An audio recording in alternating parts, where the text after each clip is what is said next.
EV9 national news కు స్వాగతం. ముందుగా హెడ్లైన్స్. గిరిజనులకు కులాల వారీగా విభజించి వారిని నిర్వీర్యం చేయాలని కాంగ్రెస్ భావిస్తుంది. ప్రధాని మోదీ.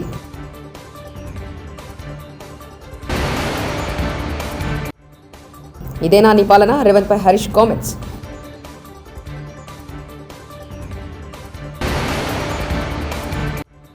అసెంబ్లీకి వెళ్లకపోవడంతో జగన్ అహంకారం బయటపడుతుంది. షర్మిల.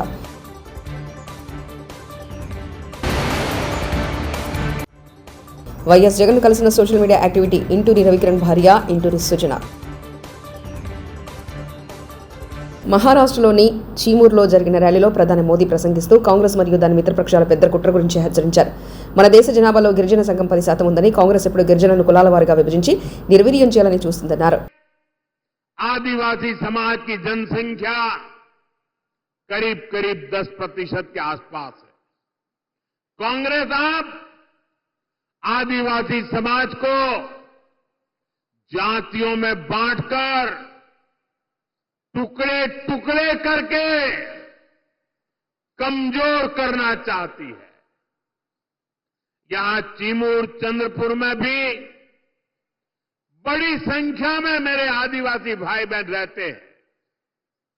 कांग्रेस चाहती है कि हमारे आदिवासी भाई एसटी के रूप में उनकी पहचान खो दें, आदिवासी के रूप में उनकी पहचान खो दें, उनकी ताकत से उनकी जो पहचान बनी है वो बिखर जाए. జగన్ ప్రతిపక్ష హోదా ఇవ్వకపోవడం ఆయన స్వయం కృతాపరాధమేనని ఏపీ కాంగ్రెస్ అధ్యక్షురాలు వైఎస్ షర్మిల అన్నారు. 151 స్థానాల్లో గెలిపిస్తే ప్రజలకు ఎన్నో మాయమాటలు చెప్పి ఆయన మోసం చేశారని ఆరోపించారు. వైకాపా హయాంలో జరిగిన అవినీతి అక్రమాలను గమనించి ప్రజలు 11 సీట్లు ఇచ్చారన్నారు. విజయవాడలో నిర్వహించిన మీడియా సమావేశంలో ఆమె మాట్లాడారు.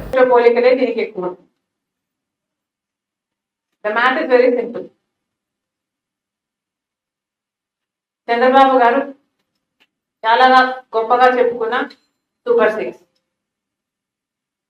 సూపర్ సిక్స్ కు అమలు చేయాలి అంటే దాదాపుగా ప్రతి సంవత్సరము 1,20,000 కోట్ల రూపాయలు కావాల్సి ఉంటుంది అని ఒక అంచనా. మరి చంద్రబాబు గారు కనీసం పావువంతు కూడా చేసినట్టుగా కనిపించడం లేదు. చంద్రబాబు గారి మహిళా శక్తి ప్రతి నెల 1,500 కోట్లు ఖర్చు అయ్యే స్కీమ్ ఇది. మహిళా శక్తి విమెన్ ఏజ్డ్ బిట్వీన్ 18 to 59 1,500 రూపాయలు ప్రతి నెల ఇస్తానన్నాడు చంద్రబాబు గారు. 1 కోటి మంది మహిళలను లెక్కేసుకున్నా కూడా నెలకే 1,500 కోట్లు ఖర్చు అయ్యే స్కీము ఇది. ఇంకా 5 నెలలు ఉంది. ఈ 5 నెలలు వేసుకున్నా కూడా 7,500 కోట్ల రూపాయలు ఖర్చు అయ్యే స్కీమ్. కానీ చంద్రబాబు గారు దీనికి రూపాయి కూడా కేటాయించలేదు. తల్లికి వందనం 80 లక్షల మంది బిడ్డలు లెక్కేసుకుంటే, ఎందుకంటే చంద్రబాబు గారు ఒకరుంటే 15,000, ఇద్దరుంటే 30,000, ముగ్గురున్నా నలుగురున్నా 60,000 ఇస్తానని చెప్పాడు. నలుగురు బిడ్డలుంటే ఆ తల్లికి 60,000 రూపాయలు వస్తుందని చెప్పాడు. ఆ లెక్కన 80 లక్షల మంది బిడ్డలు వేసుకున్నా 15,000 రూపాయలు పర్ హెడ్ పర్ చైల్డ్ వేసుకున్న 12,000 కోట్ల రూపాయలు ఖర్చు అయ్యే స్కీమ్. దీనికి చంద్రబాబు గారు కేటాయింపులు చేసింది మాత్రం కేవలం 2,491 కోట్లు. మరి చంద్రబాబు గారు ఏ బేసిస్ మీద ఈ ఫిగర్కి వచ్చారో స్పష్టత ఇవ్వాల్సిన అవసరం ఉంది. అంటే అందరికీ ఇచ్చే ఉద్దేశం చంద్రబాబు గారికి లేదా? ఫ్రీ బస్సు 30 లక్షల మంది మహిళలు ప్రతిరోజు బస్సులలో ప్రయాణం చేస్తున్నారు. వీళ్ళకు ఫ్రీ బస్సు ఇవ్వాలి అని చంద్రబాబు గారికి ఇంతవరకు కూడా అనిపించలేదు. ఆఖరికి బడ్జెట్ లో కూడా అనిపించలేదు. ఎందుకని అడుగుతున్నాం. పక్క రాష్ట్రాలలో తెలంగాణలో, కర్ణాటకలో అమలు అవుతున్న స్కీము వాళ్ళ అధికారంలోకి వచ్చిన వెంటనే ఒకరైతే వారం రోజులు, ఒకరైతే నెల రోజుల్లోనే అమలు చేస్తున్న స్కీము చంద్రబాబు గారికి మాత్రం వీళ్ళ పట్టం లేదు. ముఖ్యమంత్రి రేవంత్ రెడ్డిపై మాజీ మంత్రి హరీష్ రావు మరోసారి ఆగ్రహం వ్యక్తం చేశారు. మంగళవారం మీడియాతో మాట్లాడుతూ కాంగ్రెస్ వల్ల తెలంగాణ ప్రజలు ఏం కోల్పోయారో చెప్తాం, చర్చకు వస్తారా అంటూ సవాల్ వేశారు. రేవంత్ ఏడాది పాలనలో ప్రతి వర్గం ఎంతో నష్టపోయిందన్నారు. సోయి తెచ్చుకో రేవంత్ రెడ్డి, దేవుడి మీద ఒడ్డేసినో రుణమాఫీ చేయి అంటూ డిమాండ్ చేశారు. సన్నాలకు బోనస్ అంటూ సన్నాయి రాగాలు తీయవద్దన్నారు. వానాకాలంలో రైతు భరోసా ఇవ్వలేదని, కనీసం యాసంగికైనా ఇస్తావా లేదని ప్రశ్నించారు. కేసీఆర్ లేకపోతే రేవంత్కు సీఎం పదవే లేదన్నారు. వ్యవసాయం, తాగునీరు, విద్య, వైద్యం నేతల మీద చర్చకు వస్తామని ఛాలెంజ్ వేశారు. రైతులు రోడ్డెక్కారు, విద్యార్థులు ధర్నా చేస్తున్నారు. ఇదే నీ పాలన అంటూ హరీష్ రావు ఫైర్ అయ్యారు. ఏమి పొందారో చెప్పడానికి మీరు సిద్ధంగా ఉన్నారా అని నేను అడుగుతా ఉన్నా. దేని మీద మాట్లాడదాం? వ్యవసాయ రంగం మీద మాట్లాడదామా? సంక్షేమ రంగం మీద మాట్లాడదామా? విద్యుత్ సరఫరా మీద మాట్లాడదామా? సాగునీటిపైన మాట్లాడదామా? త్రాగునీటిపై మాట్లాడదామా? విద్యపై మాట్లాడదామా? ఆరోగ్యంపై మాట్లాడదామా? అప్పుల మీద మాట్లాడదామా? ఏ టాపిక్ మీద మాట్లాడదామో నేను చర్చకు సిద్ధం. ఎక్కడ మాట్లాడదాం, ఎప్పుడు మాట్లాడదామో చెప్పు. ఏ రంగం పోయినా చెప్తారు కదా. ఈ దవాఖానాలలో పోతే మందులు లేవు, కేసీఆర్ కిట్ బంద్ అయింది, న్యూట్రిషన్ కిట్ బంద్ అయింది, ఎక్స్పైర్డ్ గోళీలు ఇస్తున్నారు మీరు దవాఖానాలలో పోతే. వ్యవసాయ రంగంలో పోతే కేసీఆర్ ఉండంగా ఇచ్చిన రైతు బంధు బంద్ అయిపోయింది, అయిందా లేదా? కరెంటు రంగం చూస్తే రైతులకు మున్పట్లాగా కరెంటు వస్తలేదు, కాలిపోయే మోటార్లు, పేలిపోయే ట్రాన్స్ఫార్మర్లు, మళ్ళా వచ్చిరాని కరెంటుతో రైతులు గోసలు పడతా ఉన్నారు. మంచినీళ్లు కేసీఆర్ ఉండగా మిషన్ భగీరథ నీళ్లు ప్రతిరోజు వచ్చినాయి. ఇప్పుడు ఆ నీళ్లు కూడా కొన్ని గ్రామాలకు రాని పరిస్థితి, త్రాగునీటి కోసం కూడా ప్రజలు ఇబ్బంది పడుతున్న పరిస్థితి. విద్య మీద మాట్లాడదామా? ఇవాళ కూడా నాగర్ కర్నూలు జిల్లాలో ఈ పురుగులన్నం మేం తినమని అన్నం కూడా ఎత్తుకొని వచ్చి హైవే మీద కూర్చున్నారు విద్యార్థులు. ప్రతిరోజు ఎక్కడో ఒక దగ్గర విద్యార్థులు రోడ్ల మీద కూర్చుంటున్న పరిస్థితి. ఒక ఆదిలాబాద్ జిల్లాలో 92 మంది విద్యార్థులు ఆ విష ఆహారం తిని ఆసుపత్రుల పాలైనరు. 2 పిల్లలు విష జ్వరాలతో చనిపోయిన పరిస్థితి.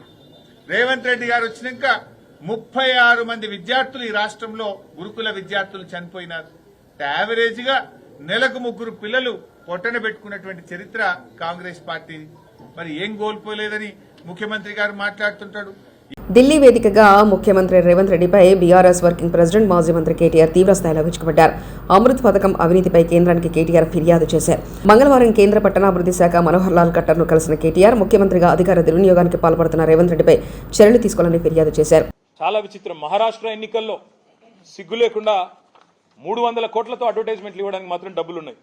300 కోట్లని నేను ఊరికే ఆరోపించట్లేదు. 300 కోట్ల తెలంగాణ ప్రజల సొమ్ము నీ అబ్బ సొత్తు అన్నట్టు, మీ రాహుల్ గాంధీ సొత్తు అన్నట్టు ఇవాళ చేయని పనులు చెప్పినట్టుగా దిక్కుమాలిన ప్రచారం. జో కామ్ కియా హీ నహీ తెలంగాణ మే. తన భర్త సోషల్ మీడియా యాక్టివిస్ట్ ఇంటూరి రవికుమార్ను పోలీసులు కావాలని వేధిస్తున్నారని ఆయన భార్య ఇంటూరి సుజన ఆవేదన వ్యక్తం చేశారు. మంగళవారం వైఎస్ఆర్సీపీ కేంద్ర కార్యాలయంలో వైఎస్ఆర్సీపీ అధినేత వైఎస్ జగన్ను ఆమె కలిశారు. తన భర్తను పోలీసులు కేసుల పేరిట వేధిస్తున్నారని ఆమె ఆవేదన వ్యక్తం చేశారు. జగన్తో దేశ చరిత్రలో ఒక ఏడాది కాలంలో 25 సార్లు కాళ్లు పట్టుకోవడానికి ఢిల్లీకి పోయిన ఏకైక ముఖ్యమంత్రి రేవంత్ రెడ్డి. నోటుకు ఓటు కేసులో బయటపడేయమని రేవంత్ రెడ్డి 25 సార్లు ఢిల్లీకి పోయి అమిత్ షా కాలు పట్టు. రేవంత్ రెడ్డి పగటిపూట రాహుల్ గాంధీ కాలు, రాత్రిపూట మోదీ కాలు పట్టుకుంటున్నారు. మాజీ మంత్రి ఎమ్మెల్యే జగదీష్ రెడ్డి పట్టబగిలి దొరికిన దొంగలు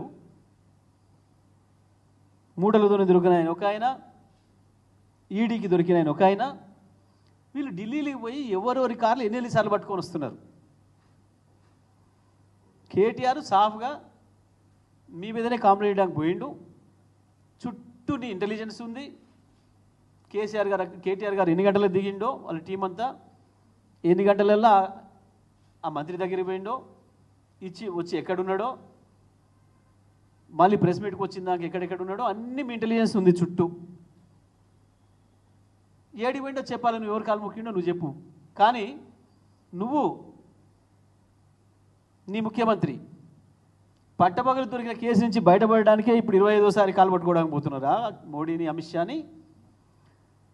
లేదా ఈడీకి దొరికిన మంత్రులతో సహా ఇప్పుడు చాలామంది మంత్రులు ఢిల్లీ పోయిన పర్యటనలలో దొంగతనంగా ఎవరెవరి కార్లు ఎన్నిసార్లు పట్టుకొని వచ్చారు లెక్కలు చెప్పాలి.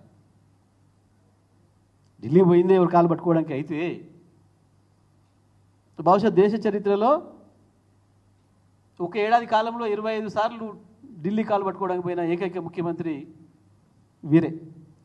అక్కడ 2 ఉంటాయి నాకు పాపం. చీకట్లో పోయి మోడీ కాలు పట్టుకోవాలి, అమిత్ షా కాలు పట్టుకోవాలి, పొద్దున్న దాకా పోయి రాహుల్ గాంధీ కాలు పట్టుకోవాలి. ఆయన పేరు ఏదో ఒక ఇన్ఛార్జ్ ఉంటాడు కదా, కేసీ వేణుగోపాల్ వాళ్ళ కాలు పట్టుకోవాలి, ఎందుకంటే పీకొద్దని వీళ్ళ కాలు పట్టుకోవాలి, కేసులు పెట్టవద్దని చెప్పి వాళ్ళ కాలు పట్టుకోవాలి, లేదా పెట్టే కేసులు చిడిపియమని వాళ్ళ కాలు పట్టుకోవాలి. ముఖ్యమంత్రి అయిన మంత్రివర్గం అయిన కానించి ప్రతిరోజు ఇదే పని వీళ్ళకి, వారానికి ఒక్కసారి పోయి వీని కాలు పట్ట వాని కాలు పట్ట. మేము ఒక్కరోజు పోయినాం, చెప్పిపోయినాం, బాజాప్తగా పోయినాం. మేం రేవంత్ రెడ్డి బండారని కాదు, బీజేపీ బండారాన్ని కూడా బయటపెట్టడానికే పోయినాం. ఇద్దరు మిలాఖత్ ఈ రాష్ట్ర ప్రజలకు చేస్తున్న ద్రోహాన్ని బయట ఎండగట్టడం కొరికే పోయినాం. ఆ మంత్రి ఏదో చేస్తాడని భ్రమలు మాకేం లేవు, కానీ ప్రజల ముందట వీళ్ళని ఎండగట్టాలి, వీళ్ళ దోస్తేని ఎండగట్టాలి. వాస్తవానికి వాళ్ళ ధరలు పడిపోవడానికి, రైతాంగం నష్టపోవడానికి కారణం రాష్ట్ర ప్రభుత్వంలో ఉన్న పెద్దలే, మంత్రులే. ఒక పథకం ప్రకారం రైతాంగాన్ని దళారులకు, మిల్లర్లకు వదిలేసిండ్రు. వాళ్ళ దోపిడీ యథేచ్ఛగా కొనసాగడానికి రాష్ట్ర ప్రభుత్వంలో ఉన్న పెద్దలే కారణం. దీని వెనకాల 100 కోట్ల రూపాయల కుంభకోణం ఉంది, 100,000 కోట్ల రూపాయల కుంభకోణం ఉంది. రాష్ట్ర రైతాంగానికి విజ్ఞప్తి చేస్తున్నా నేను, రైతు సోదరులరా, మీరు నష్టపోతున్నది, మీరు దోపిడీకి గురవుతున్నది యథాలాపంగా జరగటం లేదు. రాష్ట్ర ప్రభుత్వంలోనే ఉన్న కొంతమంది మంత్రులు దళారుల దగ్గర, మిల్లర్ల దగ్గర 100 కోట్ల రూపాయలు వసూలు చేసి మిమ్మల్ని అందరినీ కూడా వాళ్ళకి కషాయుడి చేతికి గొర్రెనిచ్చిన పద్ధతుల్లో వాళ్ళకి అప్పచెప్పినరు. మా దగ్గర అన్ని ఆధారాలు ఉన్నాయి, పత్తి కావచ్చు, వరిధాన్యం కావచ్చు. కొడంగల్ బయలుదేరిన బీఆర్ఎస్ నేతలు మధుసూదనాచారి, కార్తిక్ రెడ్డి, ఆర్ఎస్ ప్రవీణ్ కుమార్, నరేందర్ రెడ్డిని అరెస్ట్ చేసి మన్నెగూడ పోలీస్ స్టేషన్కి తరలించిన పోలీసులు.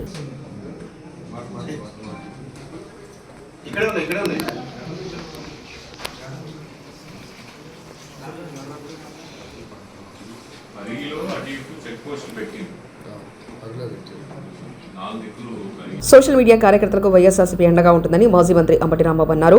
గుంటూరు జైల్లో ఉన్న సోషల్ మీడియా యాక్టివిస్ట్ విష్ణులు, మేక వెంకటరామరెడ్డిలు కల్లం హరికృష్ణారెడ్డితో కలిసి పానుగొంటి చైతన్యను ఆ పార్టీ నేత పేరు నాని, ఎమ్మెల్సీ లేదా అప్పిరెడ్డి గుంటూరు మేయర్ కాబట్టి మనోహర్ నాయుడు మంగళవారం పరామర్శించారు.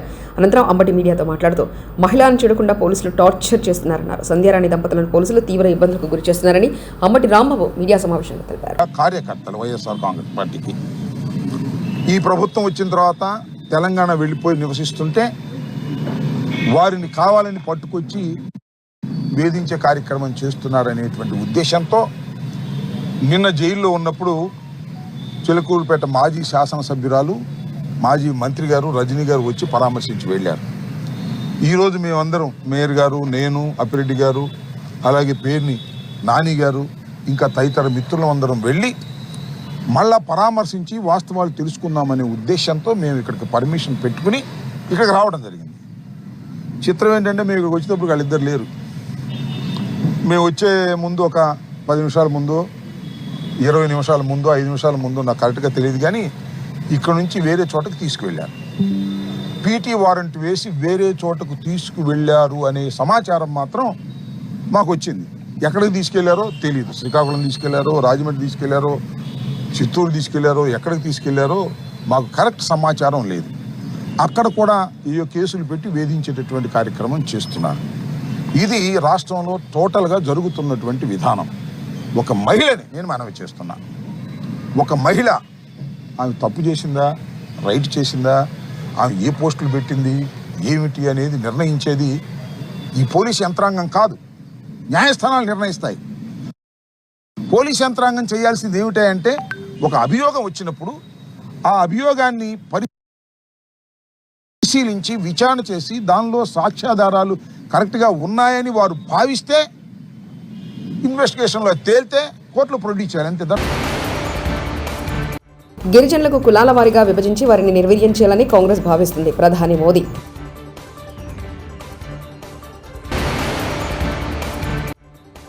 ఇదేనా నీ పాలన? రేవంత్ పై హరీష్ కామెంట్స్.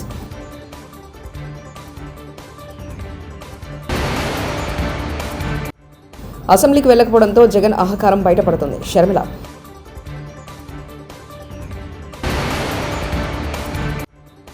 వైఎస్ జగన్ కలిసిన social media activity Inturi Ravikiran భార్య ఇంటూరి సుజన. ఇవి బులెటిన్ విశేషాలు. చూస్తూనే ఉండండి EV9 నేషనల్ న్యూస్.